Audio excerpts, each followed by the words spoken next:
No, there's these Thor-looking alien motherfuckers who supposedly came down, and they're like one species. There's the Greys are then one. The Greys are another one, and then I think like the reptilian ones that have supposedly, yeah.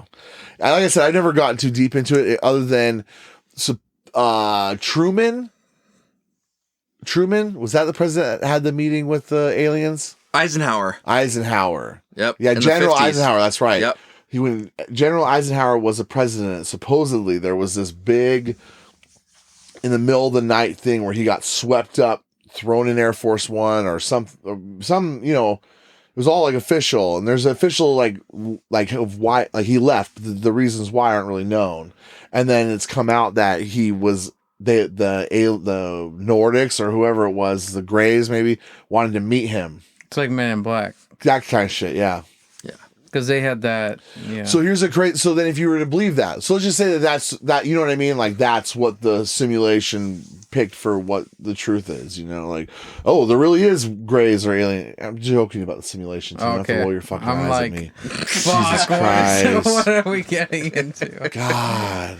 I'm flat Earth. No.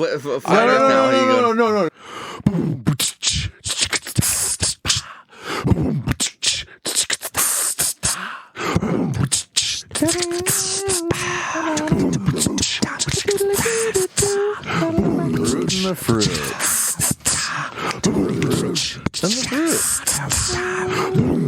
The brute and the fruit. The fruit and the fruit. Well, I've got some strange news stories to report here. And I think these are very important. These. Let's get into them. Yeah, let's get into it. Here we go. Pompeii artifacts. Tourist. Oh, yep. Okay. This is good. This Tourist is returns. about the history of humankind. A tourist returns stolen artifacts after suffering a curse for 15 years. A Canadian woman has returned 5 artifacts she took from Pompeii in 2005, saying they have plagued her with bad luck. The woman, identified only as Nicole, sent 2 white mosaic tiles, 2 pieces of amphora vase, and a piece of ceramic wall to the archaeological park of Pompeii, along with a letter explaining her decision. Quote, "I wanted to have a piece of history that couldn't be bought," wrote the woman, who said she was, quote, unquote, young and dumb at the time. Since returning to Canada, she said she has suffered 2 bouts of breast cancer, resulting in a double mastectomy, and her family has also been in financial trouble. Removed So that's pretty devastating. It's a pretty devastating attack by these cursed objects. "We can't ever seem to get ahead in life," she wrote, blaming the bad luck on the tiles.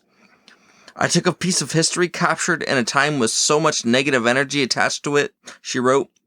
"People died in such a horrible way, and I took tiles related to that kind of destruction."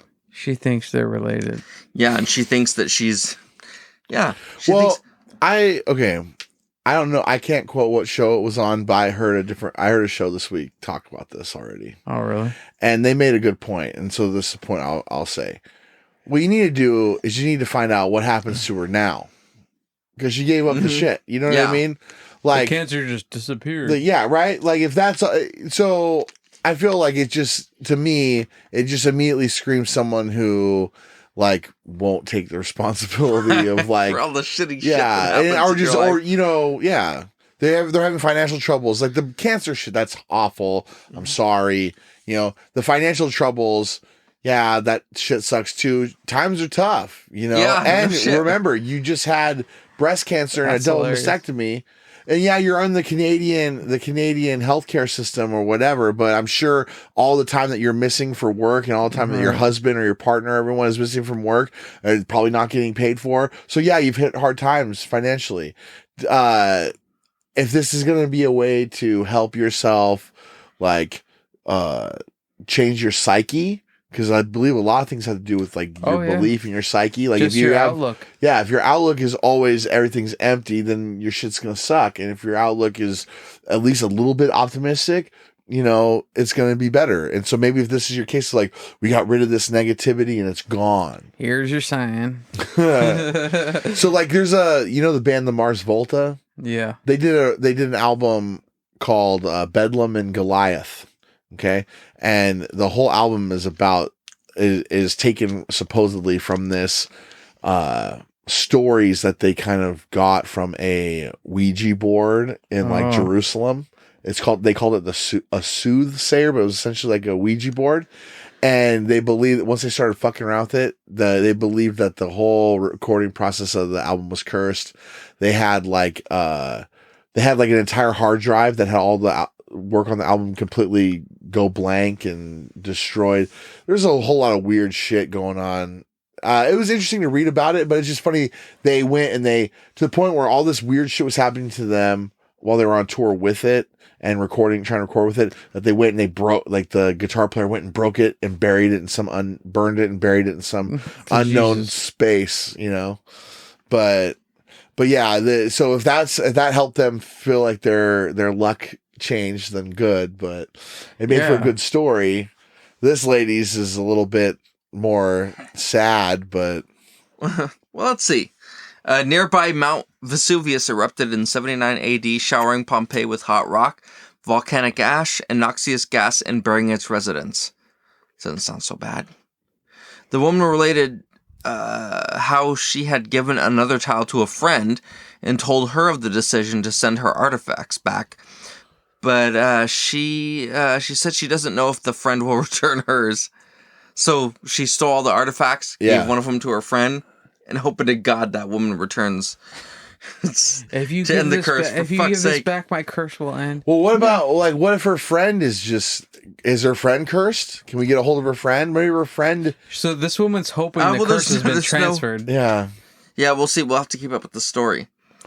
Oh God. We are good people, and I don't want to pass this curse on to my family, my children, or myself anymore. She wrote, "Please forgive my careless act that I did years ago." So this was 15 years ago. This is like a woman who's loopy from chemo, and she's like, "It's a curse." Yeah, this poor woman. Oh my God! But she might be right though. Over the years, around 100 visitors have returned small artifacts like mosaic tiles and pieces of plaster that they stole during a visit to Pompeii, according to a spokeswoman for the park. The items were sent back along with letters from the visitors, claiming to have derived only bad luck from taking away the artifacts, spokeswoman told CNN. This sounds like a spokeswoman, like the people who work there are like, dude, people keep stealing so much shit that we're not gonna have any more things to show, so we need to whip up some PR about curses. Curses. People hate curses. All right, write this up, and we'll have Cindy tell it. Oh, here's a good. People are gonna get freaked the fuck out. We get people. They steal shit and they feel so guilty, and there's everything, and they return it. Yeah. Do a press release. We'll do a story. We'll do everything. It's fine. Yeah, we'll get them to stop stealing shit. They'll get them to stop stealing. People believe in curses. Fuck. Yeah, people are afraid of curses. Remember The Mummy, 1999? Oh, God. A selection of letters and returned artifacts has been put on display at the Pompeii Aquarium. There you go. Put on display. Antiquarium. Antiquarium? Noting that while the value of the artifacts was not significant, the letters were interesting from an anthropological perspective. It's just another piece for them to look at. Yeah, so basically, I think they might be treating this like a horror house on Halloween, where it's like, Here's that's what I'm saying. This happened in January, but they're like, "Oh, let's wait on it." Yeah, that's what I'm saying. They're like, we need to get people to stop stealing shit. So we should say that if you steal something, you'll be cursed. Mm-hmm. Oh yeah, and we'll put out a story for sure. Yeah, see, that'll freak people out. They won't do it anymore. France horse mutilations. This is from BBC. France horse mutilations. Police hunt two suspects in Lausanne. Ooh. In France. France. Police in France have launched a manhunt for two suspects after the latest in a spate of horse mutilations. Horse mutilation. That's right. 40 officers have flown by helicopter, so this is serious, to the town of Lausanne, near Dijon, after a horse was attacked on Sunday morning. Dozens of horses have been killed or maimed around the country this year, prompting public outcry. You know, I can't afford a horse mutilation. I don't have the money for it. None of us can. They've had these like what do they call protests? The vest protests, yellow vest protests, because that's what blue collar people wear, and they're all protesting because they're poor. And so maybe this is like a fuck you to people who are rich enough to afford horses. You might be right. Police do not know why the animals are being targeted, nor whether it is the work of one person or if initial attacks have been inspired copycat killers. During the latest incident, the horse's owner called police at 2 a.m. on Sunday after seeing lamplights in his meadow. The Dijon prosecutor's office told local media that the horse had been injured in its flank, although the injury was not very severe. But that's one case. So here. More than 30 other cases have been reported in France, with horses being left with their ears and genitals cut off. So this is right up your alley, Tim. Oh, thanks. Burger, where was this? Where did this take place at? Lausanne, France. Okay. So it has... Never mind. I wonder how close it is. Not to interrupt your story. This is up my alley because I have no heart. Right. This is because I don't listen to Joe Walsh. Well, no. I didn't want to interrupt your story, but because you said France, it made me look at it. There was a high school teacher that got beheaded in Paris yesterday. Yeah, I saw that. For trying to show students Muhammad. Oh. Like a cartoon How of would Muhammad. you show? Why would you're gonna show Muhammad? A high school teacher in Paris suburb was decapitated Friday afternoon, French authorities said, in an attack that occurred after the teacher had allegedly showed caricatures of the Prophet Muhammad to his students. The attack occurred after 5 p.m. near a school in Paris, in a Paris suburb of Conflans Honorin, that's horrible pronunciation, I'm sure, in northwest Paris. According to French news reports, police shot the suspect in a nearby town, killing him, said French police sources cited in news reports. By the way, we have French listeners, so please don't insult our... It's about 5% of our listeners, French. I'm not insulting them at all. I just think maybe you should apologize for the way you mispronunciated that. Oh, well, I'm sorry for the mispronunciation of your towns. But yeah, but then I guess today French authorities detained 9 people in connection with the gruesome beheading of the teacher who had shown students caricatures of the Prophet Muhammad. So if you're beheading someone, and then there's also these gruesome horse slayings. I mean, who's to say that they weren't practicing on horses before they got that guy? Might not be any connection. I'm just saying, like, animal mutilation tends to, like, unnecessary animal. This is all one guy. Well, no, it could be. This is animal just a mutilation serial tends to lead to the serial killer's been practicing on horses.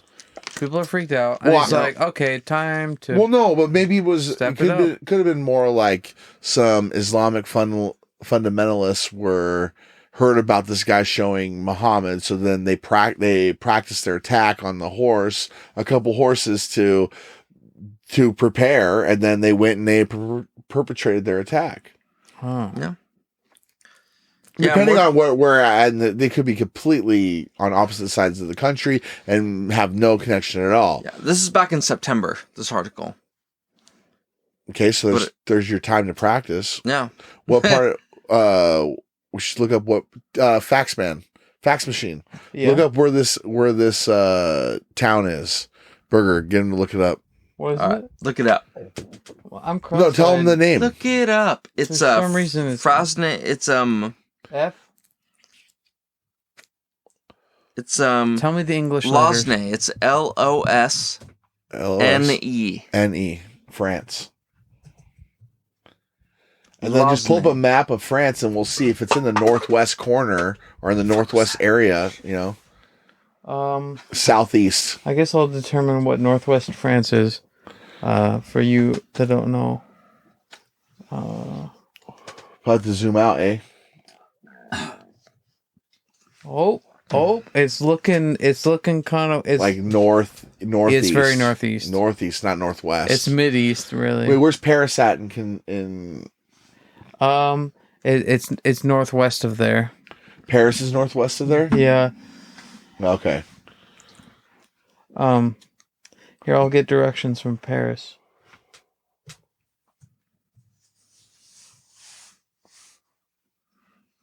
This is thrilling. Lausanne is thrilling radio. It's what the viewers want. It's a couple hours, right? It's 3 hours. Yeah, I could tell. I could just tell by looking at the MapQuest like how far it was going to be. I was like, that's going to be like 2 or 3 hours. It's over. It's like 3 hours. Yeah. And 11 minutes right now via A6 for all you French listeners listening right now. If you guys want to try to make the drive in your own, like for anyone listen to Serial the podcast Serial. And I don't know. You should check it out. It's a really good. It's one of those true crime ones. The first season was fantastic, and they covered this murder and conviction that happened back in the 90s. And this investigator, she went through and was doing all this really deep work. And so she was like, basically, what was in question with the murder was like a missing 24 minutes.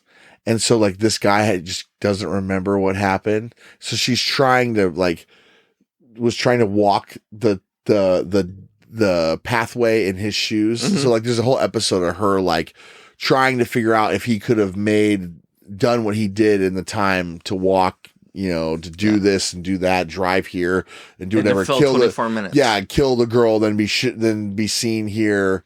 And that was interesting. So if any of you want to do that kind of investigative shit for us and want to see how this works, go for it in Paris. All right. More than 30 other cases have been reported in France with horses being left with their ears and genitals cut off. Oh, never mind. Another Different was MO. found disemboweled. Come on, this is beautiful. Okay. As part of their investigation... And Burger's blaming Muslims? No. It's totally unrelated. No, I was trying to see if there was a connection between the two because it's the same country and... Yeah. And death. As part of their investigation into one attack in Yonne, northwest of Dijon, last month, police released an artist's impression of an alleged perpetrator spotted at the scene. You know they do this shit CGI now? It looks like Create a Wrestler on WWF fucking video games. Oh, God, that's creepy. It looks bad. Here, look at it. Oh, this is great audio. Imagine if you will. Oh, jeez. Yeah, it looks terrible. Hey, show me. Yeah, too late. He looks like just a generic. It just looks like generic human man. Yeah, generic man. Agricultural minister. Yeah, okay. Pledged that those responsible for the attacks will be brought to justice. So there you go. There's somebody in France that's going around mutilating horses and cutting off their genitals. Very good. So, just here in the United States, they want horse now. If you think, man, life sucks, it could be worse. It could be a horse in France. Imagine if this guy, well, I guess that was from September, so never mind. He's already had his 15 minutes. If, he was pissed off that he was being outshined by these Islamic fundamentalists that beheaded the poor teacher. Fuck, dude, I wanted to cut all these horses' dicks off, and then these fucking, these It was supposed to be my time in the news. It's my time. It's like you can't find your 15 minutes of fame donating to charity. You gotta cut horses' dicks off. They don't put you on the news for that. Wow. Imagine it's not as romantic as you might think. All right, here's a story from The Guardian. Lisa Montgomery to be the first female federal inmate executed in 67 years. Wait. Wasn't Eileen Wuornos executed? Yeah, but she wasn't a federal prisoner. She was she was executed under a state. Then what does it take to be a federal? Well, what's the difference? It has to do with crossing state lines. Oh, well, no, because Eileen Wuornos was Is this a chick that would be like a prostitute and then she would just kill the guy? Yeah, but she was tried, I think, just in a state trial, and got the execution. So this woman did crimes across the multiple. Here, you go on. Sorry. All right, let's see. All right. So Lisa Montgomery is the first female inmate to be executed in 67 years. The U.S. is set to execute a female federal inmate for the first time in 67 years. Lisa Montgomery, who strangled a Missouri woman in 2004 and stole her unborn baby, is scheduled to die by lethal injection at the U.S. penitentiary. That's pretty awesome. In Terre Haute, Indiana. In a bad way. Oh, it's horrid. You strangle someone to death and then steal their unborn baby. Right. That's the ultimate crime. I'm going to kill you and then I'm going to take your baby. That's the ultimate crime. How? That just seems like impossible, right? How do you do that? Did you reach in there? Well, let's find out. Oh, this is gruesome. Oh. Montgomery, whose lawyers... Okay.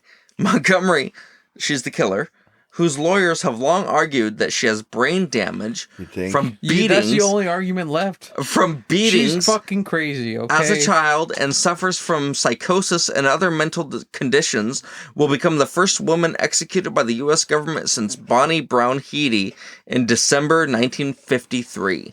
Heady was convicted of kidnapping and killing the 6-year-old heir of an automobile tycoon. With her boyfriend, she was executed in a gas chamber.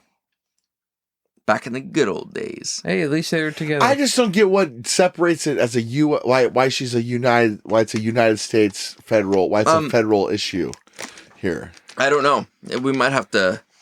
It's probably just a technicality based on like something that randomly happened. Right, it's not like for a good reason. It might be. It might just be when you do stuff between state lines. Yeah, but what says that wasn't between state lines? Well, you said Missouri. Well, maybe because when that woman got away, the other state didn't have enough evidence to actually prosecute. That could be. Like their case got downturned, and then it was like the only viable case is in one state, so we're just going to do a state. What's her name? Linda Montgomery. Kind of legal nonsense, really. Lisa Montgomery. Keep going. All right.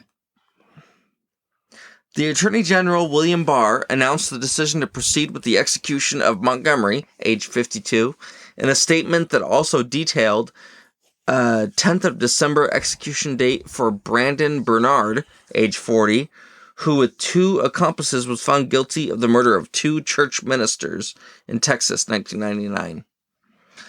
Barr said the crimes were, quote, especially heinous murders, unquote. Montgomery, who sliced open the belly of Bobby Jo Stinnett and took her daughter, is the only woman among 55 federal inmates awaiting execution, according to the Death Penalty Information Center, if you ever want to visit that website. Interesting site.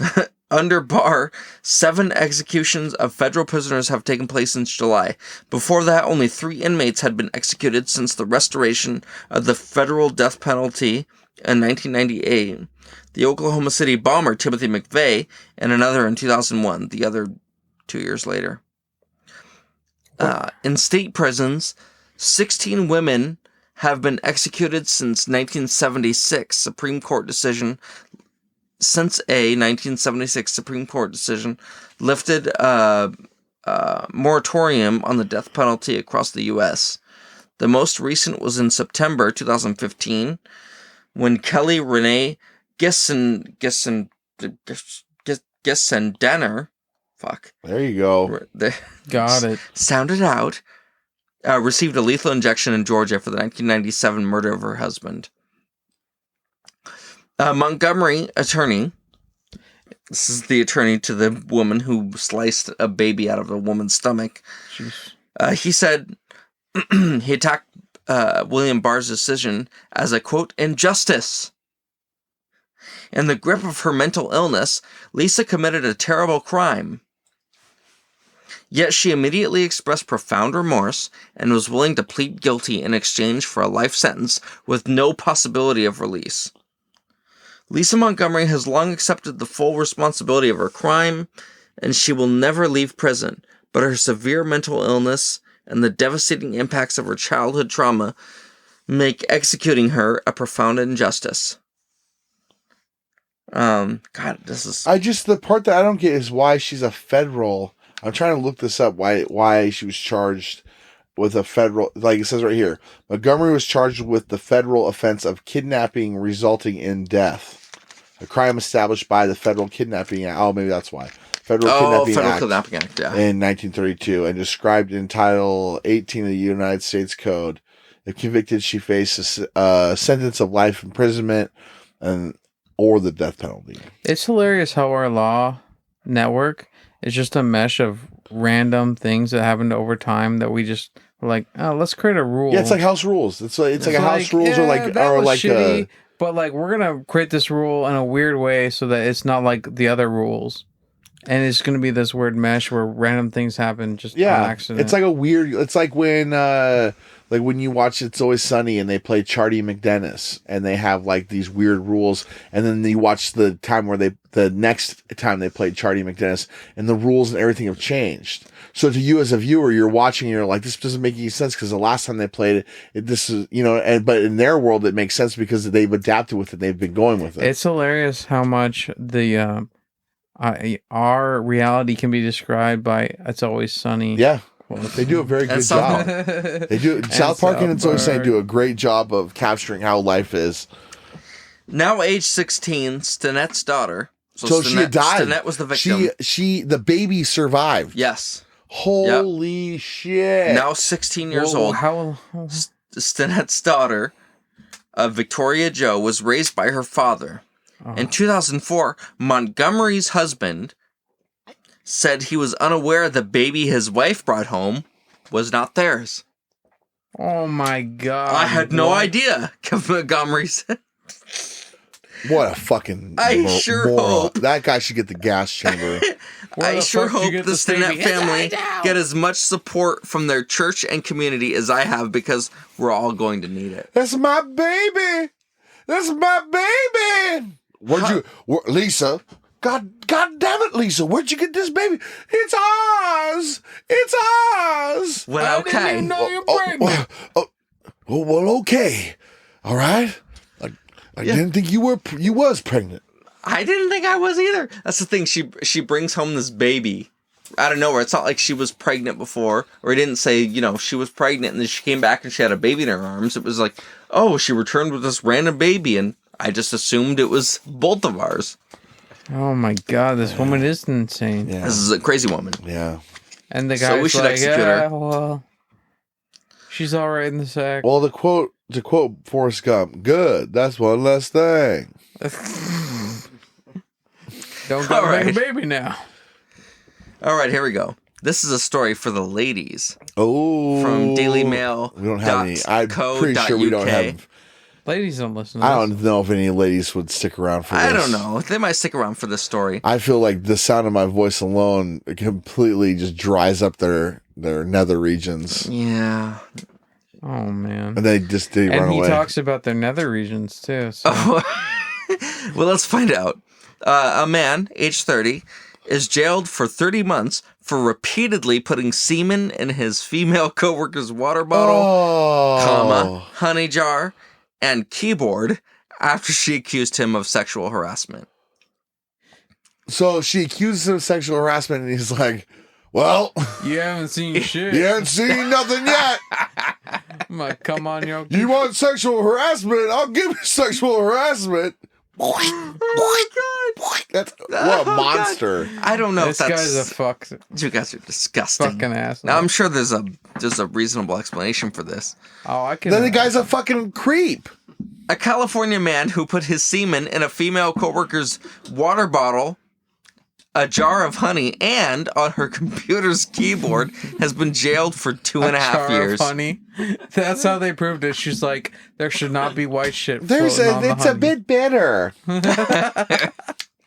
It's salty and kind of smells like bleach. I don't like it. I think my honey was spoiled. Taste this honey. It tastes like my water. It tastes real bleachy. I made my boyfriend taste it, and he thought it tasted really weird. Stevens Millen Castro, age 30, was convicted in September of assault and battery for sexual purposes. He was sentenced to serve time in jail on Tuesday.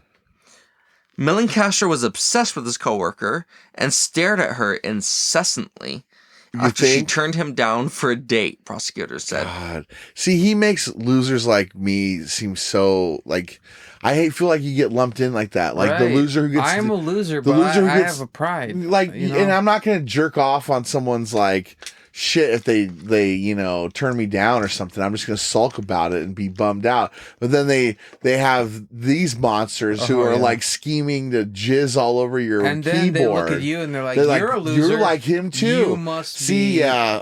It's guys like that. It's the same thing with like really, really like unaware, oblivious fat people that give fat people like me a bad name. Like where they're just like, oh yeah. They just came here and fucking farted all over our furniture and ate all our food. Fart rape. Yeah. So go on about Authorities said the woman reported the issue to her boss, who spoke to Millen Castro, but he didn't stop his unwanted behavior. Oh god, this guy's gross. He's so ugly. He didn't stop. It's like if a hot dude jacks off in your tea, it's not a big deal. Right. If Brad Pitt comes over and jerks off in your tea, you're going to be like, do it again. If Harvey Weinstein comes over and puts his ball sack in your coffee, you're gonna call it rape. Yeah. It's rape. Yeah. The woman then filed a formal human resources complaint, which led to Millen Castro using his semen to get back at her. Get her. Gross. That's biological terrorism right there. Well, it's the cure for the coronavirus. Yeah. No, it's Randy's. It's Randy Marsh's cum. Taught us anything? Makes a lot of sense. Spoiler alert. I've consumed a lot of semen and I have yet to contract the coronavirus. Millen Castro placed semen several times in her half-full water bottle. Several times in her half-full times. Which they had to make sure it was several times. Several. How did she... So if it happened several times, is this his admission? Or is she just trying to collect evidence? Several times. I kept getting this weird white film. How do you let that happen? If I went to drink my water bottle right now, and I'm like... No, that's cum. That's cum. You guys put cum in my fucking water, and you guys can deny it all. I'm not gonna let you have it. You wouldn't have fucking killed us already. You would think somebody put dish detergent in my water. I would taste it. I'd be like, this is cum. Yeah, Burger would be like, this is cum. I'd be like, this is bleach. This is cum. Oh god. Millen Castro placed semen several times in her half-full water bottle, which she noticed as a cloudy substance. What an idiot! She was like, why was she drinking it? And in a jar of honey. Maybe she threw it away. She probably threw it away. She didn't say she drank out of it. In a jar of, but also this milky substance occurred in a jar of honey she used for tea and on her computer. And he also put his milky substance on the computer keyboard. He bricked on her computer. She's acting like, oh, what's cum? What's cum look like? What's that? She knows. What's this cloudy substance? She knows what it is. And she tastes it. She didn't taste it. I don't think she tasted it. I'm going to guess that the guy put jizz. She probably got up to take a dump or something, came back, and there was jizz in her water bottle. And she's like, oh, this looks cloudy. I'm going to toss this shit. Yeah. And then it happened again a couple times. It's like, why do when I leave to go wipe up? Times. Yeah, several times. Why do I leave and come back and now looks like someone spit toothpaste into my water? It's probably it probably looked not like cum because it was like days old. Yeah, it's like cloudy. Because it's not like he's milking it every time she walks into the bathroom. No, he actually probably carried a monster would carry a vial of his own jizz. Oh yeah. To with a little beaker or like a beacon baster. Yeah. He's got a petri dish. It's a I was talking about the little squeezer. He's got a pipette of he's talking about a baster essentially. Yeah, baster, yeah. A vial, that's baster. What a pipette is. The scientific baster. Yeah. For his. Authorities said the woman noticed a milky white substance in her water bottle on several occasions. The wholesale business then set up surveillance cameras to face the victim's desk, and after one of the incidents, she and her boss looked over the footage. In the video, Millen Castro was seen smearing the semen on her keyboard and mouse, according to a statement from the Orange County District Attorney. What was the container? So I read a different article that said that it was contained in a tissue. Like he took his tissue and wiped it. So he must have achieved completion off camera into a tissue and then used the tissue to apply the milky substance. Oh, yuck. Dude, this guy deserves the chamber as well. Well, let's see. Okay. This guy deserves it more. Now, hold on. Investigators later confirmed that it was his semen in her water bottle and honey. The victim consumed the honey for a period of time, not knowing it contained Millen Castro's semen. Weird. Gross. His attorney... I'm going to give the semen in you one way or another. His attorney... You take it the traditional way, or I'm going to put it in something that you eat, and you will be ingesting my semen. I will give you my semen in the most obscure way possible. Or I can just give it to you the normal way with my pee-pee. You will receive my semen in obscurity. You will receive it from my pee-pee, or I'm going to put it in your honey pot.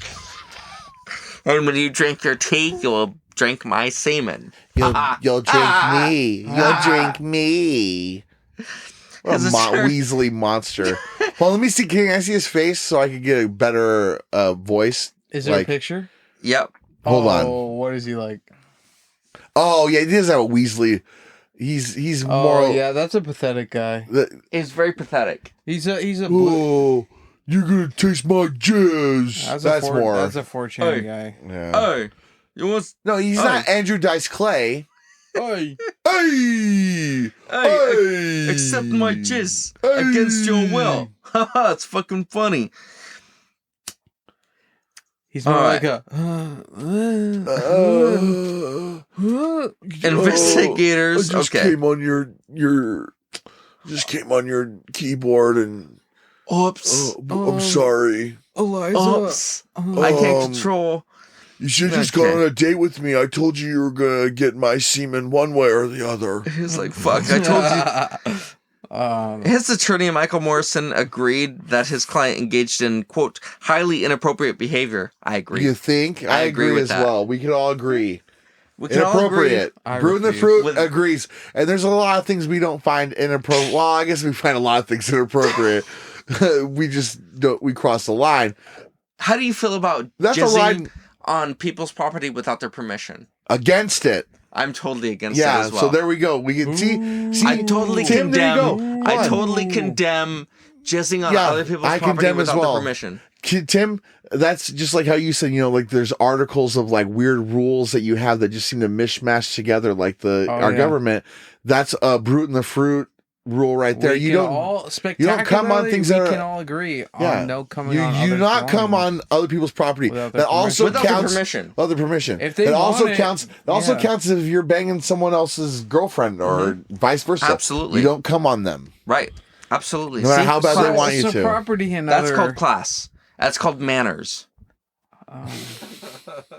Millen Castro. I'm not saying that their partner is their property. It's just the sense of that's their girlfriend. Right. You need to have a little bit of respect, I mean, or boyfriend, whatever. Sorry, we're all, as we know, the show's accepting of all. Should be unsaid. That's right. We don't need to don't remind assume everybody. Someone's polyamorous and they're fine with you coming on their partner. Yes, that's right. See, us gays support orgies. Okay. Jizzing on multiple people at the same time. At the same time. In one blast. In one blast. Because we're about equality. Okay. We care about each other. Everyone needs to come. Millen Castro was also ordered to register as a sex offender after Orange County Superior Court Judge Kathleen Roberts rejected Morrison's argument that his client committed the crimes as acts of revenge rather than for sexual gratification. Oh, I see. It happened. So it's very important. You guys that's an interesting line, though. What do you think it is? So they're charging him as this, like, it's probably a bit of both, but like, I don't understand why it'd be different if you come in someone's stuff with them. Because if you're doing it as an act of revenge, it's like if you took dog shit and you put it, like someone's dog is shit in your yard. But either way, you put shit there. Right? No. But it's the intent. That's the problem. That's what they're trying to judge. And here we go. I don't understand why it matters. No, because it's whether or not you have to register as a sex offender. Oh. That's a big deal. Did he jizz in her honey? He jizzed. Think about it. If you were to take a piss on a playground, okay, in broad daylight while there were little kids there, and you were just like whipping your dick out and you're peeing everywhere. Yeah, that's the difference between you could do the same you're there at nighttime. But you could mean just for them to see it, or you could mean to just you were drunk and so being with him stupid. with this example with him, they were trying to argue that it wasn't anything to do with sexual gratification. He was doing it as a form of revenge. So that's the argument. So like if he was doing it as revenge, he's not a sex offender. That's what they're trying to argue. Yeah. Yeah. If he did it as revenge, defense was this was just revenge. Yeah. It's the difference between whether or not that's he's hilarious. Yeah. Actually, yeah. It is funny. Yeah. So according to the attorney, Melancastro was afraid he might lose a promotion or his job. Roberts said that Melancastro acted, quote, in an extremely sexually aggressive way and deliberately infected the victim's belongings, leaving her emotionally devastated. That's big words. Powerful. Yeah. Those are bombs. Those are like when you're watching UFC or boxing and the dude just starts dropping like huge hits on the guy, like he's barely able to protect himself and have to stop the fight. Those words there, it was just like highly sexually aggressive, yeah. like deliberately infected. You were emotionally devastated. Yeah, like. The judge went on to say that it was all part of a scheme to get the victim to ingest Melancastro's semen after she rejected him and reported him to their bosses. I'm just saying, like I've never personally been rejected by. I've been rejected by thousands of women, and I've never had the desire after being rejected by them to be like, well, they need to ingest my semen. Like, I'm just saying the judge is going like he premeditated this. Mm-hmm. Because she rejected him, he wanted her to ingest his jizz. It's like, maybe he is just a sicko, Or, okay. So here's the last quote by the judge. He did it again and again and again, and that is very concerning to the court, the judge said, because he jizzed multiple times on several different things. Yeah, okay, then yeah. In defense, one time. In defense of this man. It could have been a passionate. Right. You're right. That's the one time. Okay, yeah. In defense of this man? No, but so if he did it over and over, that would mean it is revenge and it's not sexual. Not necessarily. Because revenge is like reactionary. Well, maybe not. Yeah, if you react several times within a week. But then revenge could be premeditated. Obviously, revenge is premeditated. But if you're doing it, I think what the judge is then saying, if you're doing it over and over again, that it's a pattern of it's just the either gratification. Way, it's worse. Well, yeah, it's that bad. You've done it multiple times. If you did it the one time, it's just like I said, if you kept taking, if someone's dog was shitting in your yard and you took the shit, finally had enough, took the shit and put it on their door, like their handle of their door. God. And then, you know what I mean? And then to send a message, right? That's more revenge, If you continued to if you just started putting shit. You liked it. You not necessarily liked it, but you were now just. That's just a thing you getting off on it. Yeah. Like getting off on it. Yeah. If you continually doing it. Yeah. If you're doing it to send a message, then you can say it's revenge and so if a guy took jizz and just put it in her shit, then you can be like, well, he did it one time because he was upset that he did it. And he's an asshole and he's a creep. Yeah, it makes no difference if he did it with pubes or piss or poop or boogers. It was a revenge thing. But the fact that he continually did it over and over again with his own jizz was shown that it was like a sexually perverted thing. Okay, okay, there we go. But in defense of this man, no defense. We don't know in what way she turned him down. Oh, so like she could have devastatingly turned him down? He could have said, hey, you know, we've worked together a while, and I was just wondering if maybe I can take you out to a dinner tomorrow. And then she says, I would rather commit suicide than to be in the same universe as you taking your clothes off. I mean, that doesn't give him permission. Dude, I've had that happen a couple times. How do you exist still? I'd be like, hey, you know, seems like we're having a good time, and I'd love to get your number. Maybe we go out to dinner sometime. Actually, I'm a pretty good cook. If you, you know, you can probably tell. I make dinner. You know, it'd be great. We could have fun. You know, listen to some records, smoke a little weed. You know, who knows? I wouldn't fuck you with her pussy. That's what you heard. I was just like, ouch. Okay, see you later. Like, she could have let you off easier than that. I'd rather lay on train tracks. I heard that one too. Yeah, which is saying that she'd commit suicide before she put herself in that position. Like, what'd you say? Yeah. What? Yeah. Train. The worst one was just they spit right in my face. They just. I was like, oh, okay. Yeah, I'm used to it. This is what happens. That's not the first time. They felt assaulted and they responded. Well, yeah, it's unfortunate. Like I said, when you look like, you have to be careful when you look like me, because they're going to get more Harvey Weinstein vibe than Brad Pitt vibe, like we were saying earlier. Like, Brad Pitt can jerk off in your latte and it'll just be, oh, thanks, Brad. He's being cute. Yeah. Yeah, that's cute. That's nice of him to but take the time of day to do that. As history shows, it's usually the cute ones that are the fucking monsters. So I'm just saying. And us fat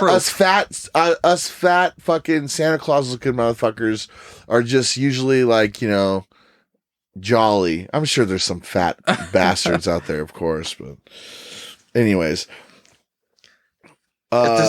Yeah. Thank you to all the fat bastards that are listening to our show. And all the people who think they can jizz in their coworkers' water and they can get away with it. Fuck yourself. But depending on the circumstances. Like I said, we already put it down as we do not support that. We said no, but if they look like Brad Pitt, I still don't support it. Jizzing on someone's stuff without their permission is not okay. Oh. But what if the context not okay? Okay. You already said it. Don't flip-flop. Have some fucking scruples. I'm just saying, I think that's the right word, right? You get the... Did I use that right?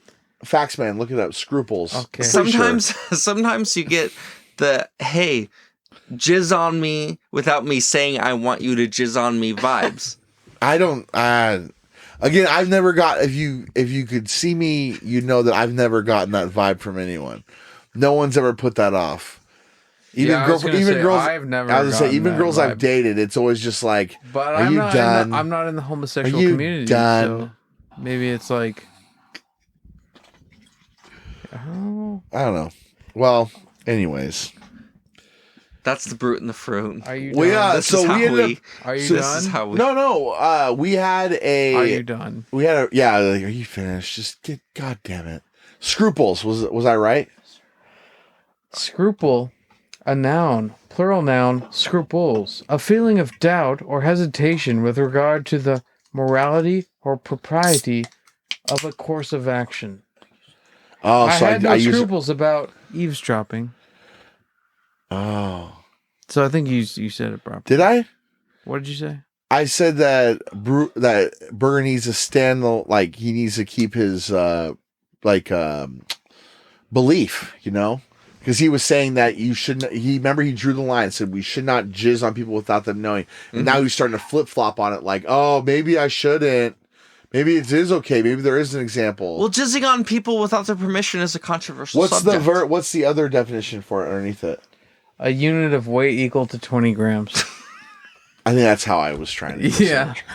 The way he was responding was very light. Yeah, it wasn't 20 grams. It wasn't 20 grams. Was there another verb usage? A verb usage? Third person scruples. Hesitate or be reluctant to do something that one thinks may be wrong. She doesn't scruple to ask her parents for money. That doesn't sound like a natural sentence at all. She doesn't scruple? Are you saying you don't scruple? No, what I was saying is that Burger wasn't standing by his like a belief system. His principles. Well, so their example, let's think about this. I had no scruples about eavesdropping. That makes more scruples sense. are like a good thing? They're boundaries. Right. So have some scruples Have some scruples would be correct. Yeah. He's not showing his Scruples sounds like a breakfast cereal. Do you have no scruples? I don't have any scruples. May I borrow a bowl of scruples? See, he's scruples. Okay. All right. He's unscrupulous. So we had unscrupulous. So there you go. Our last episode, he has no scruples. Our last episode, we did a watch along for wrestling. Hit the theme song.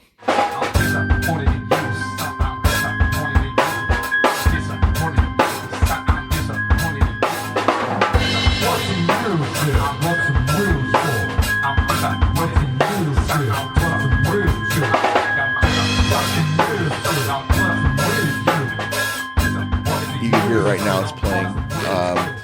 And we made Tim watch some fake shit, and we put it online or whatever. We actually got a request to do a random, it was a very fucking random show. Oh yeah. And so I guess a listener maybe, or someone who found the show actually an actual us. Listener. We have a listener. Someone we don't know. This is what was nuts. Someone we don't know asked us to do a review of a particular wrestling show on the WWE Network. So we're going to do it. It's not going to be on this show, but we're going to do another watch along that we'll post, and that will go up on YouTube, I guess. And YouTube, everywhere? Facebook, so and we'll all put it of everywhere. Our podcasts. Yeah. Okay. So I guess if it's a thing, we were talking about it. It's a thing we'll do, because we only really planned on doing a watch along every so often as like a kind of a gimmick for this show, and then we were just going to release the extra content. But like, if it's a thing that if people are actually listening and they want that from us, then we'll do it. And so we'll give you guys all a fucking free request, one free pass for one now. free request for now. And corporate really wants us to be monetized. I know, so that was a thing. So we'll give you the one free request. So I believe his name was Nick. Yeah. So. I can't honestly. The last name was Nick. It was Nick something. Nick O. Nick O. Yeah. It would say Nick O. Nick O. Nick O requested for us to watch Saturday Night's Main Event from January of 1990. And I looked up the card and everything, and I was trying to think what happened on the show. It's just a random show. So we're gonna watch along that, and that is his request.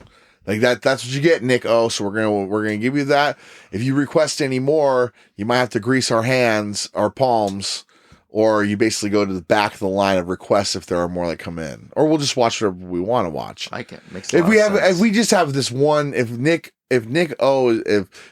just have this one person that just keeps requesting us to watch shows, then we're just gonna be like, dude, we're not just gonna dance for you, you know, like you're gonna have to give it up. If we have a bunch if there's people who are messaging in, if we get more that ask for it, then we'll do it. We may have.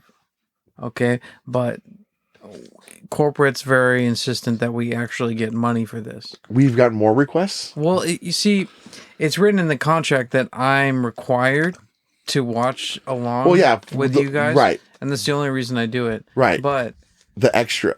if it requires more time to film or record, yeah, it is going to cost more, yeah. Well, we'll watch the fake shit. Everybody's got a price, as $1 Million Man says. So and everybody's got to pay. Yep. What we're going to watch next is January 27th, 1990. Saturday Night Main Event. Yep. So we'll that's a whole different broadcast. That's a whole other thing. But so we're just letting everybody know that if there are people that are listening and they enjoyed that watch along, and you want us to do a show, feel free to drop us a line and ask. I guess and then if you enjoy it that much, feel free to request again. We'll just probably. And we'll hear you on Facebook. We'll hear you on YouTube. Yeah. We'll hear you via email at brute.n.fruit@gmail.com. Yep, exactly. Twitter, anywhere. Oh, yeah, Twitter works too. Yeah. And just let us know. We'll do it. That'd be fun. I like it. But like I said, if it gets overwhelming with like if there becomes a long line of requests or like just one person always requesting shit, we might have to do something where it comes to, because we don't want to deprive of the time of the shit, but also like who's to say that Berger and I don't want to show Tim something ourselves. And a lot of it, the idea of the game was to kind of make him pick his own destiny with a list of things. Yeah. So that's what I'm saying. Pick your own poison. Yeah, pick your own poison with it. But if we're gonna force Tim, it was a bad decision. And you know what's funny is because we mixed in. Here's what's funny: the 3 options we gave you, 2 of them are actually fantastic, and the other one was shit. Shit. You picked the dog shit one, and I was so happy that was the most first objectively worst garbage that's ever existed in the world. And so that's good that we said that as a baseline, because now we can show you anything that's just mildly all right, and you'd be like, see, I get it, I understand this now. So then when we show you something that's really great, you'll probably be like, whoa, that was actually very entertaining. So who knows? But who knows? Maybe you just hate all of it. But anyways, we could show him Sunday Night Heat. Yeah, and he would think that was the best. Well, depending on what it was, there was some good segments. So coming up next, we have a guest today. It's the spooky season, October. It's getting dark out, and we have a friend of ours who's in town who's just living up in Alaska, but has worked as a forest ranger, and he's going to come on. He's going to tell us some stories that happened to him that could. We talked to him a little bit earlier, and it was really spooky. And so I'm excited to get him on here and tell the stories. I love good stories. So we're gonna go to a quick break, and we'll be right back. Bacon, sausage, roll-ups, and chicken cordon bleu, bites and Cheetos, booze, and propane every day. Whoa, won't you come to Leon's today? Yeah, you've worked in some national parks. Yeah, or at least, how many? I've worked in 2, yeah. We're joined right now by our buddy Quentin. He's here visiting from Alaska. Hey, how's it going? And he's worked in national parks. He's working in national parks. It was a nice little segue to get to that. Yeah. I don't know how if we could even use any of the audio that we were saying before we got to this. Yeah, the FBI will show up. Oh, we're talking about the. And we'll never see him again. Yeah, the Eisenhower part. Yeah, that's fine. I'm fine using that. So, Quentin, what's some shit you've seen, man? It's a spooky season, so let's get some. Yeah, let's. Put you on the spot. Sorry. Oh, jeez. So, where are some spots that you've worked? Actually, let's instead of getting you thrown in there, because you were just in Alaska, right? Yeah. I've worked in like Juneau, Katmai National Park, Mount Rainier, and in our hometown, like Baker Snoqualmie National Forest. Oh, nice. And I've seen a lot of weird stuff up there. Oh, dude, we're gonna get into that in a second. But where were you? You were just up in Alaska. Yeah. What were you doing up there? So I was working last summer for the national parks, and this summer I was working for the harbors department up there, and yeah. Nice. So are you from around here? Yeah, I grew up in Granite Falls. Granite Falls? Yeah. So you just kind of go up to Alaska, It's just kind of like, yeah, it was kind of my getaway place. Hell yeah, man. Because I fucking hated being here anymore. So how long have you been going up to Alaska? I've been going up there since I was 18. Oh, nice. Yeah, I went up there and worked in Bristol Bay when I was still in high school. And yeah, it was just basically my getaway. Nice, man. Nice. Burger, go ahead. Ask a question. Yeah. So, what's the weirdest thing that you've encountered? Oh, God. Please. So broad. That's not broad at all. Actually, yeah. Okay, yeah. Go for it. What's the most unusual thing that you've seen? The most unusual thing? Yes. Unusual or... yeah. Too unusual. I mean, I don't know. I've had like a lot of different experiences that were unusual, and I guess I don't really know. Like the most unusual thing was witnessing like a bear attack. Oh, yeah. How Let's did hear that come that. about? Let's hear that. So I was up in Haines, Alaska. I was in this, I was going to school at the University of Alaska Southeast, and we went on a trip up north, up to Haines, Alaska, out of Juneau. We took the ferry up there. We went on a ski trip. We were going to try and climb like this mountain that's only been climbed a couple times. We failed, and we were coming back down on the 6th day of the trip, and the leader of the trip, who was my professor, he was out in front of me about a couple 100 yards, and he disappears with his skis into the woods, and I'm sitting there. We were like in some really bad avalanche territory, so like I'd already just went through a really bad avalanche experience. I broke my snowshoe and fucked up my knee really bad. And I get up to the edge of the woods, I'm in pain, and all of a sudden my buddy's like, "Hey, do you hear that?" And we hear like this rustling in the bushes. And all of a sudden, like, my head just like starts doing this weird shit, and I'm like, what the fuck's going on?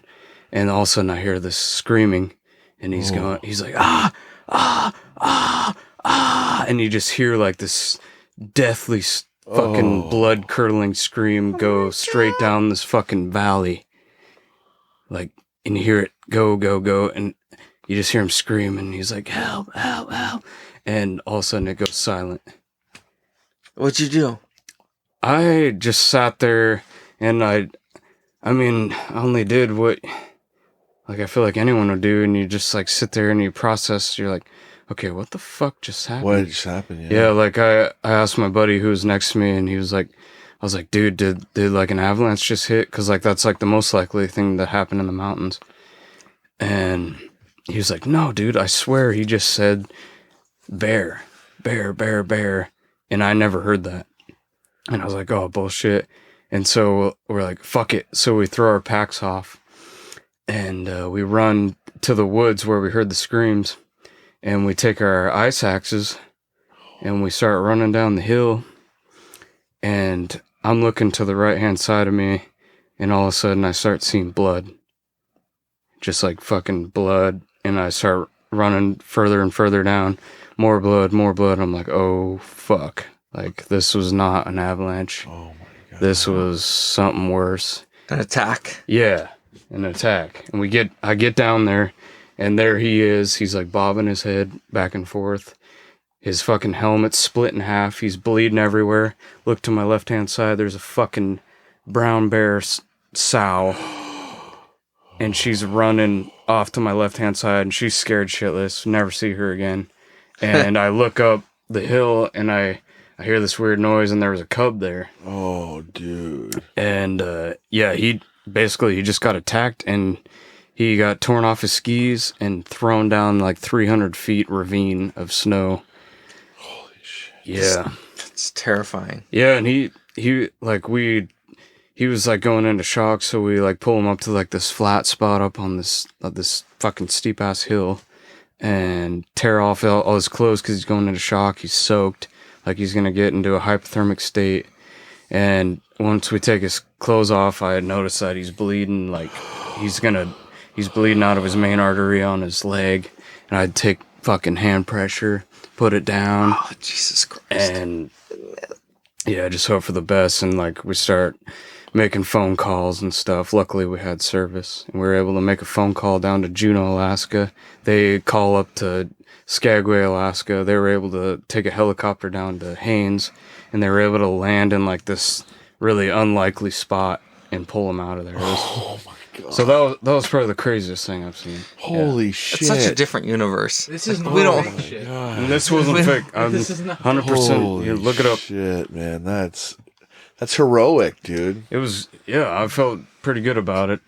The guy survived? He survived, and it was basically because, I kept pressure on him, and other people were able to make phone calls, and we were able to drag him down this mile-long fucking cliff down to a helicopter and get him out of there. And he survived on a miracle, basically. Jesus and Christ. it was a lot of work to get him out of there. Yeah, I was like, did you, obviously there was probably a shitload of adrenaline going that whole time. Oh, dude, yeah. And did you notice after, like, what was the come down like after that? You know what I mean? Like, after it was honestly fucked. Yeah. It was like, I wrecked my knee like before that in an avalanche, and I didn't even notice it when I was helping save his life. Like, I didn't notice it at all. I was like, okay, we're just gonna do whatever we can to get this guy out of here. But once they took us out in a helicopter and we had to leave all our gear, and we went back down to Haines and stayed the night in the town. And I just remember being like, what the fuck? And like, all of a sudden, like this, like I got all this shooting pain in my knee and like these overwhelming thoughts, like, what if, and like, holy shit, like I just lost like $2,000 worth of gear up on the mountain. And, oh God. Like, it's the worst part. Yeah, it was just mainly like the what if part that was really Did you leave your backpack? I left my backpack and shit up there, and they were able to retrieve it a couple weeks later, luckily. But I did lose some gear up there. Man, It's such a different universe. Dude. It's like I get freaked out when I see headlights at like 1 a.m. I'm like, holy shit, dude, what's going on down my road? Yeah, but that's still Perspective. that's creepy too. I mean, I feel like it's a different situation. Yeah. You know, like that. I feel like his situation is probably a little more. You know, that's crazy and extreme. It's urgent. But I mean, I mean, like if you came across a car wreck that looked pretty bad, I'm sure you know that's that same kind of like you got that like fight or flight, like you got to help, you know, or if you're in an accident, definitely. I can imagine how there's just like that come down of like, oh my God, because I see the reason why I ask is a job I was working at, I saw a guy cut the tip of his finger off, like, and it happened right in front of me, and he was like, and I thought he was bullshitting, you know, like, oh man, I just cut my finger off, like, and you just like sliced it, right, like, didn't really cut it off, like, he literally cut the tip off, and he's like, and he goes running back into the shop, and so it took me a second to process, like, oh, maybe. You know, maybe there's something really wrong with this guy. You know, like maybe he really cut the tip of his finger off. Because if so, I should find it. And he had a black latex glove on, and there was the tip of a black latex glove down there. So I remember picking it up and feeling the tip, you know, in my hand and having it. And it was the summertime, so I remember running in there, and they had a ice chest. I took an ice chest. I took a Dixie cup with some ice in it, threw his finger in there, gave it to the boss who was going to drive him to the hospital. ER. Yeah, and he, oh my God. They didn't save it. They like cauterized the end of his finger and stuff. Ugh. But I remember it was very similar, and this is not a joke. It was very similar to the scene in Jaws, where, in the sense of timing, timing. In the scene of Jaws, where the sheriff Brody is throwing chum out in the water to get the shark to come out, and Quint, who's the captain, is like, slow ahead, you know, so he's driving the boat just slow, and obviously doesn't want to be throwing his fish guts out, so he's like, slow ahead, I can go slow ahead. He's like, why don't you come down and chum some of this shit, right? As he says that, the shark finally pops up, like the first time, and it's a big, like, boo, like, scare, you know? And so with this, I'm helping this guy. I used to deliver parts for a machine shop, and we would take these big, long bars, like steel bars, and they'd get them, you know, whatever to them. And they'd have really crazy fucking sharp edges. And they'd be in these big ass bundles and too heavy to even lift up. So we'd have like these racks. So you drive a forklift in between the racks, you lift up a little bit, and then we take them, we put them on the back of my truck. So this guy, we got a bundle of fucking rods, you know, and he put the forks of the forklift back just a little too far. So when he picked them up, they were like teetering in between the like half pipe shaped rack that they were in and the forks. So we tried to just see if we could lift and turn up, you know what I mean? Lift them up enough to get them to turn and roll back onto the bars. So we tried lifting a couple times. And it was like not happening. So I stepped back. I'm like, dude, it's not working. And he starts to go like a teeter totter to like try to get it to move itself, you know? And I'm like, dude, don't do that. And he's like, it's all right. I'm good like that. Whop, the drop, and his fucking finger gets caught off. Oh. Cut off. The tip of his finger. The same guy. That was the incident. That's what I'm saying. That the timing there was like, come on down, chum some of this shit. Shark pops up. Oh, it's okay. I'm just good like that. And then slice to the finger come off. Well, apparently you're not as good at that. Like, yeah, or you've got way too much. He was a nice confidence. kid. He was a nice kid. I don't know if he's listening to the show, but he was younger. He was a lot younger than me, but he sent me a message on Facebook after not hearing from for a long time. He sent me a message asking me to give him $20 so he can get to work, and I didn't really believe it, so I didn't send it to him. So if you're listening to this and you did need $20 to go to work, and I didn't give it to you, my bad, dude. Sorry, but I probably didn't really have it either to really give or want. I really didn't want to, so my bad, dude. If I didn't, sorry, no hard feelings. Yeah. Yeah, I don't think you should feel that bad about it. From a chick like, hey, my cat's like having a seizure. Can you send me money? I'm like, no. Oof. No money for you. I haven't sent her anything, actually. I was just like, do you know who she is? I know who she is, yeah. Is it a particular person? Yeah. Yeah. It's not. Oh, well, here, get you on. Sorry, Quentin, we're going to steal your microphone real quick. Tim, we're still working with 3 mics in here. We can't afford a mic for the guests, so I give up mine as the producer. I feel He's responsible. A good man. Yeah, he's a good man. He's off sober October. If you could see, yeah. If you can hear it in my voice, he's hugging a bottle of Kirkland brand tequila right now. He's snuggling. He's hugging it. This is a silver 1.75 liter.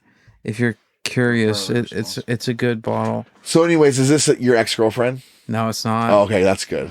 At least it's that. I was gonna say it's not that. I don't know. Would I send her money? Why? Who is she? Well, it's just a friend. A random or a friend? Like It's a real friend? I don't want to explain. Well, okay, no, that's fine. You still send her money? No, she's asking him to send her money because she needs vet money, right? I gotta admit, like, she's a veteran. If you have a cat, you have an animal, and you got to go to the vet, and you're like, I really love this animal, I don't want it to die. No, I agree. And it's fucking dying. It's like, that sucks. Yeah, that's expensive. But you don't contact your like. You can't put that on. You should never put that on someone. Friends that you haven't seen in a long time, and be like, please just give me money. Yeah, you know? That's right. If you can't afford your pet, you shouldn't have it. Yeah, you should give it up for adoption. It's just like a child. Mm-hmm. Pets are very similar. I'm not gonna be that harsh, but I'm gonna say like it's just awkward to ask people. Well, right. There's yeah. No, I get what you're saying. And I don't know what to put it this say. way. I don't want to I talk to you all the time. I'd feel awkward asking you to like pay for a tow truck for me. Like, shit, dude, I need a tow truck. You know what I mean? Like, I honestly, I'd do that. I know. What I'm saying is that we're in enough contact where it should be okay. It should be okay, but like but someone who it's doesn't, awkward, yeah, right. But someone who you don't talk to ever. You should be able to like I tell. talked to you 2 years ago. Yeah. Now you want money for your pet. You should be able to tell, and we should all be very similar in this. You should all be able to tell when lines are being crossed. It's like I'm asking too much. Yep. Yeah. Yeah. But then there's certain people who have no idea. Certain people have no boundaries. Yeah. No couth. Right. No decorum. No there are people, certain kinds of people, I don't know what to say, but they're used to just getting things. Yeah, yeah. And what, yeah, they're expectant. Let's get back to the spooky stories, though. I want to. You know what? This guy, he got revenge on the bear. Wait, you got revenge on the bear? No, not necessarily that bear, but bears. I got I did kill a bear this summer. Oh. Not on purpose, but So you weren't hunting for a bear? No, I was hunting for deer actually. Oh, okay. And I shot a deer, and we were up in the Alpine, and I went and buried it in the snow, and that fucking night, a brown bear, a young one, very young, he comes over the hill and he's all curious, and he starts coming down into our camp. So I start yelling at it. He doesn't spook. And so he's got some balls. Like he's got balls. Yeah. He's got balls. He's hungry. Yeah. And a fucking bear that's hungry and aggressive. Yeah. That's a bear you want to fucking be away from. Right. Yeah.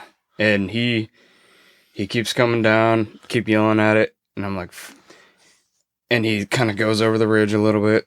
And then you see him peek his head up over the ridge again. And he starts coming back down. So finally I'm like, fuck it.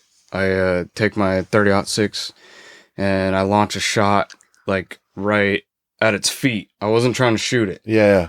And it kicks up some rocks and it hits him in the face. He turns his head and he kind of runs back a little bit. And then I fire another one. And then the fucking thing starts coming down and he starts running down. So how far away were you? Oh, so we're probably, point? I mean, at this point we're 40 yards. 40 yards, okay. I mean, not that far. Not that far. I mean, a bear can run pretty fast. You know, they're like 30, they can run like 30 or 40 miles per hour. Dude. In a short distance. And so he runs down the hill, and me and my dad were like, okay, open fire.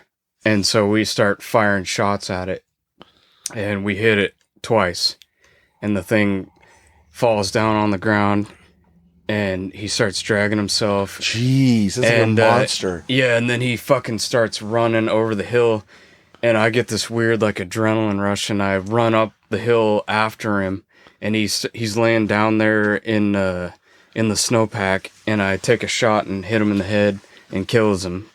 But it was like, holy shit, like that could have easily been like another attack. That could have been, and that was like, fuck. He could have ate you guys for yeah. And like, he wasn't gonna leave us alone because we had a deer, and like the smell was just carrying down the valley, and he was just gonna hang around until he could get that. So now you were keeping the deer, obviously, right? Yeah. So you buried it in like snow, I'm assuming. Yeah, right? we buried it in the snow to preserve because we were out there for like. We were expecting to be out there for another 3 to 4 days. So after that bear came, you guys were like, "Fuck it, we're out of here." No, we couldn't. We were flown out there on a float plane. That's the main reason we shot it, is because we couldn't just leave. We were out on this fucking isolated island, Chichikov Island, which is like just west of Juneau, and you can't get out of there, and it's like the most populated brown bear island in the world. Oh my gosh! Now I don't want to sound like some like dork or novice. Is that around the area where that guy from Grizzly Man was? No, Grizzly Man was Katmai National Park, and I actually worked there last summer. Oh no shit! Yeah, fuck, dude. And I met the pilot that actually found him last year. Oh wow! Grizzly, really? Yeah, like are you talking about Grizzly Man or Grizzly Adams? No, Grizzly Man, like the guy who got attacked. Timothy Treadwell. Yeah, dude. Yeah, Timothy. That movie was so It was interesting. It was very like. I remember I only watched it once. And, I get what he was doing out there. Like I get what he was like. It was like beautiful, and then the ending was so just like shockingly sad. Like it was just like man. But then at the same time, it was like, dude, you're playing with bears. Yeah, like, makes sense. Everybody was like, dude, he's a fucking dumbass. But he survived out there for 13 years. Yeah. And you can't tell me that someone that's been out there for 13 years with those bears, you know, he didn't know what he was doing. Right. Yeah. No. But that's the thing. It's a weird way that It was a bad year. It was a bad. Well, the thing about him was he left, and he usually leaves the same time every year. It was like August. He'd leave his camp and go home. But that year he got pissed off at the airlines, Alaska Airlines, or I don't know if it was Alaska Airlines, but it was an airlines, and he was like, okay, fuck it. I'm going back out there because I never said a proper goodbye to the bears. And he goes back out there past the point that he said he was not going to be out there. And the bears get hungry in the fall time. So he probably just met an aggressive bear that was trying to get bulked up for the wintertime to hibernate. Yeah. And it was just... Yeah, because in the movie, the way that they edited the movie, they made it seem like the younger bears were more like, not to say like pets, but they had a better like loving relationship with them where there was that mutual like respect. It was the older, more ornery bears that kind of gave him more or stayed away from him or whatever. So like what Quentin was saying, like I think they kind of allude to in the movie that it was possibly one of the more, or it might actually was one of the older bears that was there. And yeah. it was one that he had never dealt with before. So it was probably just because that was his thing. He'd go up there. He wasn't invasive. He, to the point of like forcing himself upon the ones that didn't want to be around him. It was just, yeah, that's crazy. That's man. So what was that like afterwards? So you were at least with someone. You were with your dad, right? Yeah. That was just the two of you? There was another guy too with us. So what was that, if you don't mind me asking, but what was that like afterwards? After that, because I was really upset. Yeah. Because I respect bears. I don't know. I've always had like a weird thing about bears. Like I've always seen them as like the top of the animal kingdom, and I respect them. And I don't even want to go shoot them. I don't want to hunt them. But that situation, we had to do it. Well, yeah, that's a life and death. Yeah, and like after that, there's a couple. Like just that night, I was like trying to justify it in my head, and it was just really weird. And I'm still justifying it today. Yeah. It's like, did I have the right to shoot that bear? I mean, from hearing the story, having a bear come charging at you, I feel like you had every right to. Yeah. You were in your right. Yeah, dude, totally. I respect your decision. Yeah. If that was if it's any consolation. Yeah. I respect your decision. Yeah. Yeah. So now, did you do any good fishing up there? Oh, this year I had some killer fishing. Yeah? Really? Dude, I don't know if it's around where you were at, but like Cop River salmon is like my all-time favorite. Oh, yeah, that's just overpriced salmon, to be honest. Really? Yeah. I got some from my someone who caught it brought it down. The reason Copper River salmon's so expensive is just because it's the first salmon run of the year.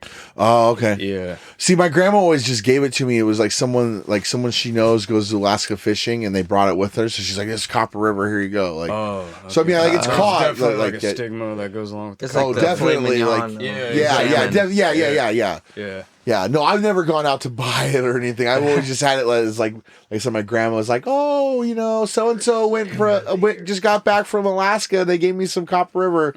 It's like, thank you. Like, but I guess all salmon up there is probably fantastic. Yeah, it usually is. Oh, dude. Yeah. Nice. He brought us a bunch. I brought a bunch of halibut. And... Did you bring it here? Oh, fuck.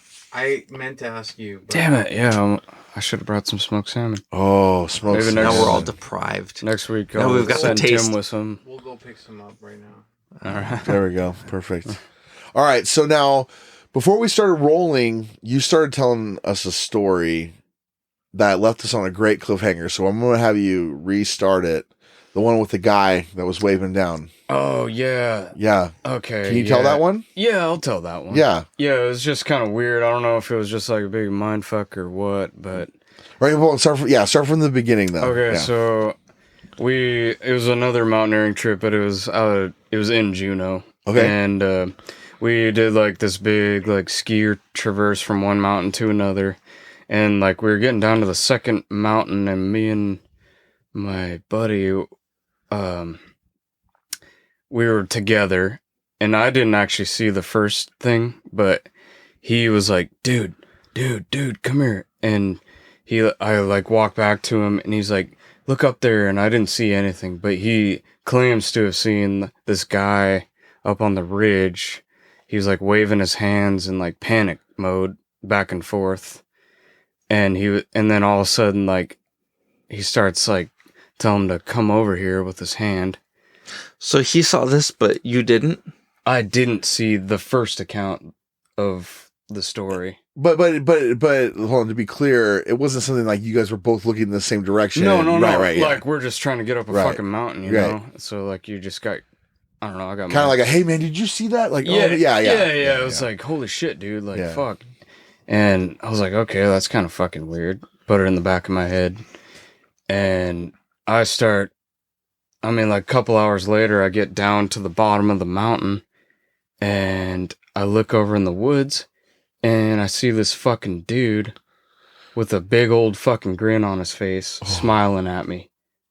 Like the biggest grin you ever seen.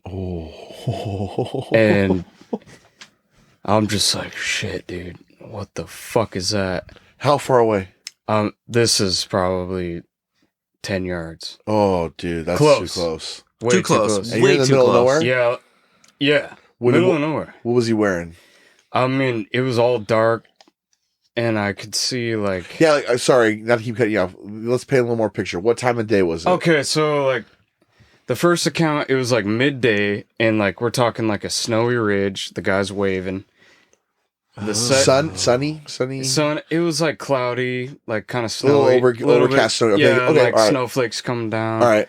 And then like by the time I got down to the bottom of the mountain, it was dark because it gets dark in the wintertime up there quick. Pretty quick. You know, like you're talking like 5:30, 4:30 in the afternoon. And so now so now you're coming up yeah, and you see the smiling guy yeah, I look over to my right to your right. and there's a guy with a big old grin on And his. it's dark. It's dark. Okay. And this grin looks almost unhuman. Oh, dude. It's just like really wide. I mean, like his face must have been like 3 times like what our faces would be. And like I don't know, my initial like reaction was to just like start running. So like I ran a little bit and then I look back and the dude like he like runs back in the woods and then like you can hear him like tromping through like the snow and like the fresh fallen leaves like to my right hand side, just like and like I'm fucking running too. And then I stop and then I hear the crunch, crunch, crunch, almost like the Blair Witch. Like you just can hear like the crunch, crunch, crunch. And then like it gets really loud and then it just disappeared. And I didn't hear anything after that. And that was after that guy said he saw a guy waving on the ridge. Where was the guy that you were with? He was way behind me because like the whole group that we had got really separated because I don't know, everybody in the group was different speeds going down the mountain. And some people were afraid. Yeah. Holy shit. That's just terrifying. Well, what if you these are probably questions you might not be able to answer. What were his eyes like? His eyes, I mean, they just seem like really, you know, like that, you know, like when you see the moon when it's really bright. Yeah. Just like that bright white. Oof. Yeah. But it, you know, you could just... was it like a bigger, regular size person? I would say he was bigger than the normal size human. Have you even processed what you think that might even be? You think it might have been? It was like, it just seemed like a human being that was bigger than normal and creepy as fuck, and he could run like at speeds that were just, you know, beyond our comprehension. I don't know. It was weird. That's fucking really weird. It was, yeah. That's insane. That's crazy. It was weird. It freaked me the fuck out. Like that whole night, I was just... Yeah, how do you sleep after that? Right? Because you probably had to put up a tent, right? Well, we just ended up hiking for a few more hours back out of that area to our vehicle. And okay. Yeah, so like it wasn't like way the fuck out there, but it was enough to be like... So it actually could have been somebody. It could have been, but highly unlikely. Like it's like 6 miles out in the Alaskan woods. Who the fuck even knows we're up there? Right. Coming back down. Like who's even predicting? And this guy, I don't know. Weird. Was he really hairy? I don't know. That would be horrifying. This guy's always got new stories. I swear, I don't know. He's doing some crazy shit up there. That's all I know. If I went out just seeing a deer, if I was like on my feet and I was within like 10 yards of a deer, I'd probably shit my pants. Dude, I was up on Iron Mountain, not trespassing, and I saw... Thank you for specifying. I saw a buck. And the buck, dude, their neck is like as thick as your body. No, dude, They're saw... so ripped. When we went to Grand Canyon back in September, Yeah. When we were going to the spot that we actually camped at, on the way up, when we were driving up there, a huge buck, like 8-point, like just right in the middle of the street, just right in the middle of the road. Yeah. It was like a forest road, just stood there. Like that. The pose you're doing, your arms to your top of your head is just pure muscle. Yep, and they're just standing there and they're looking at you. And so we were like in the vehicle and like we just kind of slowed down. And it was probably like... It looks like a ripped fucking human. And it was probably like 100 yards, 200 yards away. So it was like a distance, but we were, it was a forest road. You're only going like 15 miles an hour. So we like stop and we just kind of like, what are we going to do? Because we can't just drive unless he moves. Right. And then finally he literally ran off into the woods. They're like, it wasn't even really a run off. You down like, am I going to fight you or am I going to run? It wasn't even really like a run. It was more kind of like a hop skip, kind of like kind of started walking and then just kind of pranced off. Here's the Remember thing. that one, Burger? Yeah, I do. Yeah. When I did this, it was walking. I was walking up the road alone, and the buck was less than 40 yards away. And it was just like, you see this fucking dark figure. It was almost. If it wanted to, it could have fucking taken you out. Dude, those things kill people every year. They just jump up and hoof you in the throat. You're dead. They can horn you too. I mean, especially when they're in the rut. Yeah. So bucks are not cool to see when you're just walking around and you got no defense. And they're delicious. I'd love to kill them, but I don't have the gun. I could go, dude. I want some smoked salmon now so bad. Dude, I saw them devour so much last night. It looked delicious. I could eat so much of that shit. You want to see a bear eat? Do you eat the skin? Fuck yeah, I'll eat the skin. See, that's it's like with the fish tails, like with shrimp tails of like if you go order prawns or shrimp anywhere, I'll eat the tails. You eat the No, tail? I won't do that. I'm not an animal. If they're fried. You're a sick fuck. If they're baked, it doesn't have that. Fried, you can, fried, you can just Dude, last weekend at the Buzzin', those garlic prawns, that was like to die for. To die for. Yeah. You know what's sad? My brother, when he worked there, he was the guy who made the steak bites. Yeah? And you ate them. At that same day? Probably. I'm surprised you're not sick. Your brothers get cooked. I think they're delicious. He started in July. Yeah, but I eat a lot of red meat. I'll eat, like, to me, if bacon is put on a pan and heat for more than 2 minutes, it's overcooked. Oh, yeah, he's weird. Like, bacon is way better. Like, we can all agree bacon's better, like, crispier on the crispy side. I like it chewy. Anywhere in between, you know? Yeah. Eat that shit like steak. Mm-hmm. Well, no, see, a steak, I mean, like that perfect medium rare, like the perfect The thing medium about rare. bacon is it's suspect. When Well, it's bacon- raw, it's kind of like wet and gooey. Right, that's what I'm saying. It needs to be crispy. Yeah. No, I don't think crispy, though. The best way to cook bacon medium is rare, in the like you said. oven. Oh, yeah. Oh, it's been a long time Oven since I've bacon, had I haven't bacon in the done oven. that. Oven bacon's good. Like if you, especially you gotta keep an eye on it. But what I usually do is I'll take a pan with tin foil on it, Right. and then I'll just put the bacon on there, throw it in the oven at like 375, and then just let it go. After about 20 minutes, you're gonna have really crispy bacon. Oh yeah, 20 minutes is a long time. Fat off either, which is kind of Yeah, and it's perfect, like great crispy. Like you know what I mean, like that. I usually grill it on my Foreman, Oh, okay. and You then have it a gets Foreman? rid of. Yeah, well, I have a deck Foreman. Yeah, remember we used the deck foreman to cook those steaks at Yeah. his place. Yeah. It's a big old Weber size thing. Remember how we had steak at your place? That was great. That was Yeah. excellent. Yeah. That was like half baked. Did we put it in the oven? Didn't we? No. What we did is we didn't season it before it went on the grill. Oh, And yeah. then let it soak. I took a cookie sheet because you didn't have a cutting board. So I took a cookie sheet and I put all the seasonings and everything on the cookie sheet with some butter. Yeah. And then when the steak got off the grill, we put it on all the seasonings. So then all the And then just juices closed from it up with foil. and all the juices from the steak just started to render itself out and then create like almost like a sauce that we were able to Marinade, like a drizzle that It's we were able like, to it's like a baste. flash marinade. We were able to baste. Yeah, we were able to baste it. It was a Yeah. quick baste with all that stuff. It was Dressing the board. yeah, dressing the board is what they call it. Yeah, It's it really really good. soaked up the flavor. It was great. Hey everyone, thanks for listening to the show this week. Be sure to send us your feedback at brute.n.fruit@gmail.com or on Facebook and Twitter. We'll see you next week.